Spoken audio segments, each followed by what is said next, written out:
To our March Lunch and Learn. Julie and I are doing an experiment in fine living today. We're going to present a program on cooking nutritious meals. We've made them easy, we've made them healthy, and we hope you enjoy them. So I have to start, it's called Carrot Cake Oatmeal. So my choice of instrument is an Instant Pot. This also can be done on the stove top, or it can be done in a crock pot, or it can be done like overnight oats. But I'm going to use this Instant Pot. I make this every Sunday for breakfast for 2 people for the week.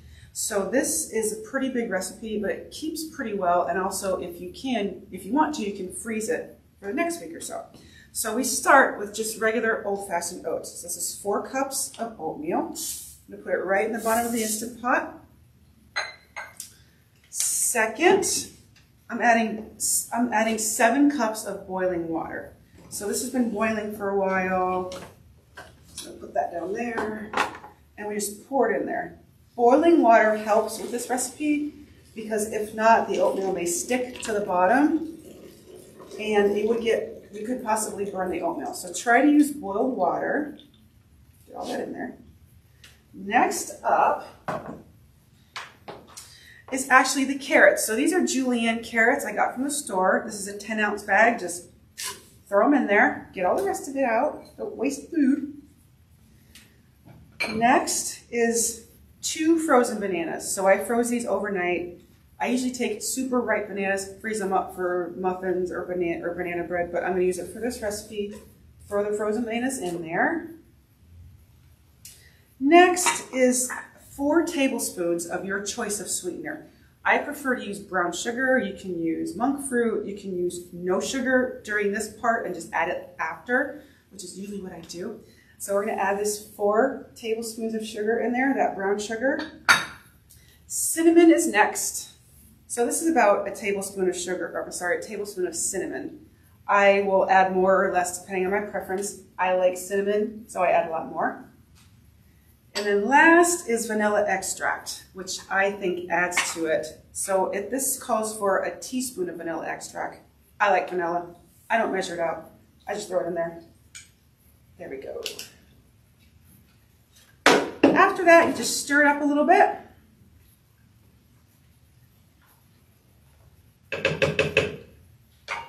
Put the lid on your Instant Pot, so you just lock it on. This is a little bit tricky to get used to. Once you get used to it, you're pretty good.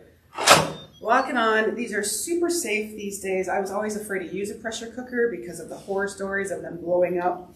But this one's got all kinds of safety features. Trust me, I researched it. Make sure your little seal is at sealing on the back, and then we set the Instant Pot to 8 minutes to cook. So it's going to come up to pressure for about 5 minutes. It's going to cook for 8 minutes, and then I let it naturally release at the end. So all in all, this will probably take about half an hour, but we'll just get this started. So I'm going to go with pressure cook. Where is it at?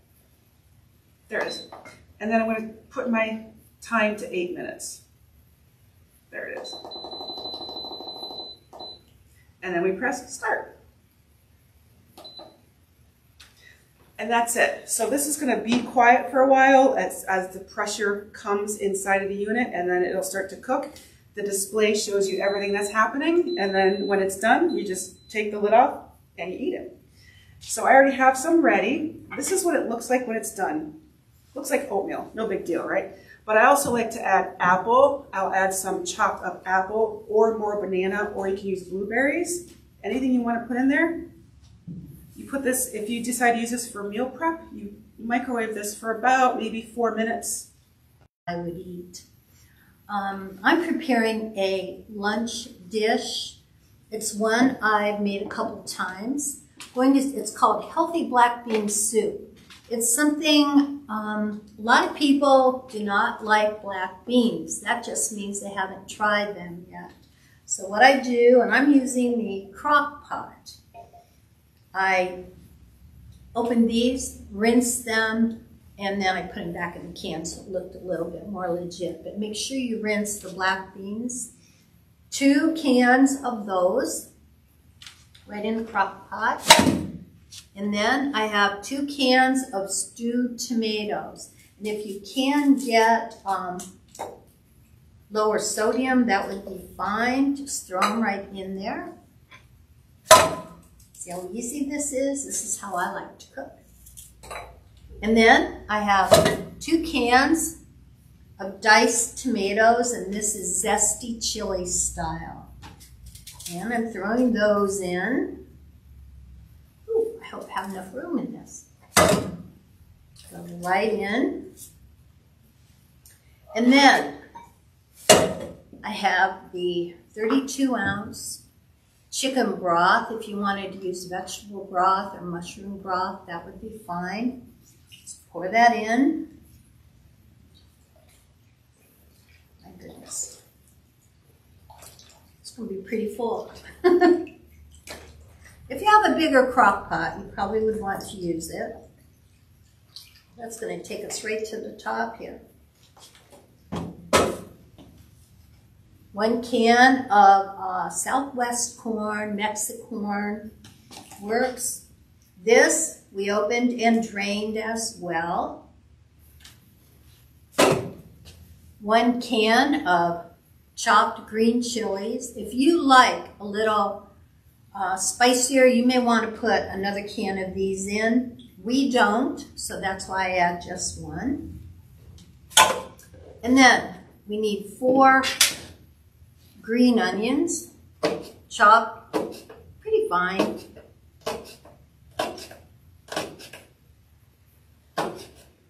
I chopped 3 of them. I just wanted you to see it requires very little work. This is about the hardest thing.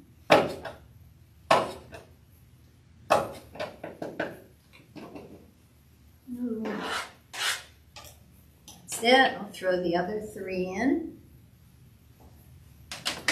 From there, now we use the chili powder.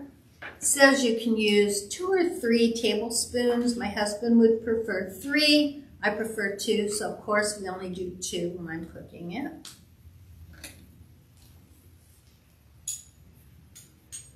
So does he cook? Would he put 3 in? What he does is add. Oh, afterwards, and it works out just fine. And then 1 teaspoon of cumin seed. This adds a little bit of extra zest to it.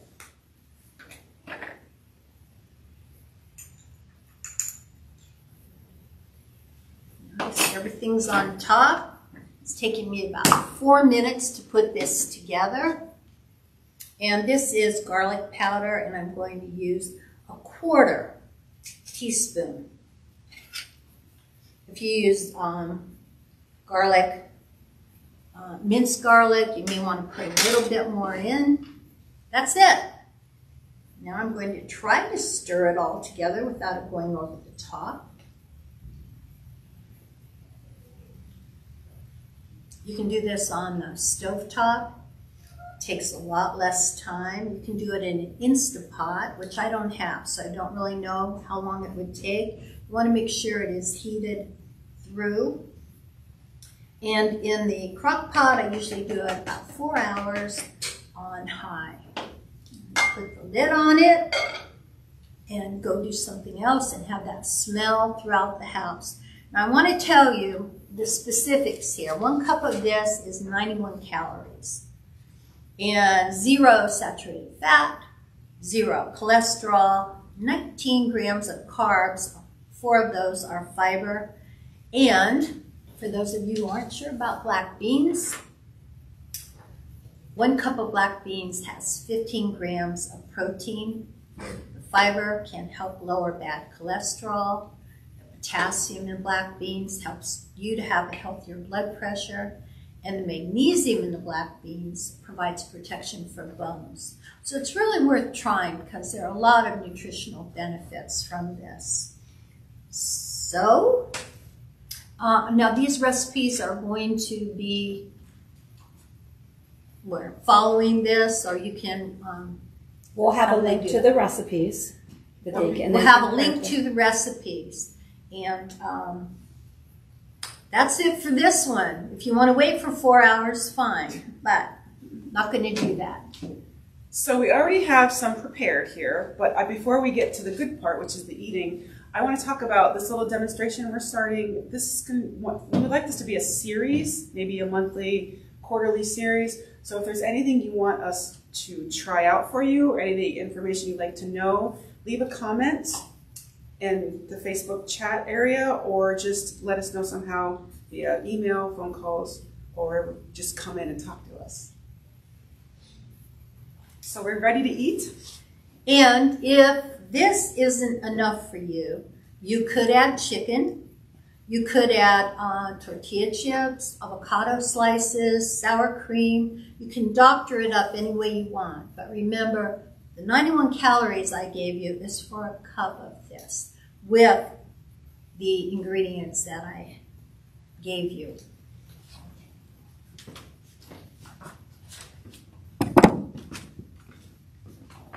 Julie, you can try mine. Sarah, you can try mine. Thank you.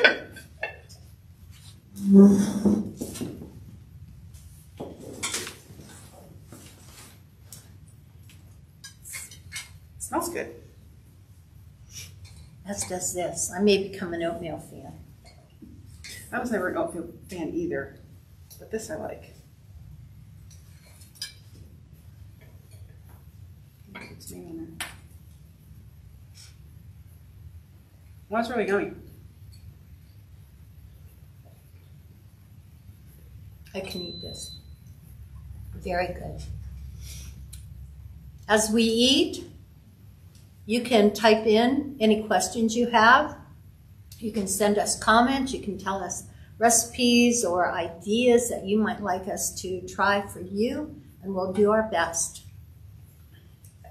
Thank you for joining us. Thank you for joining us. Bye.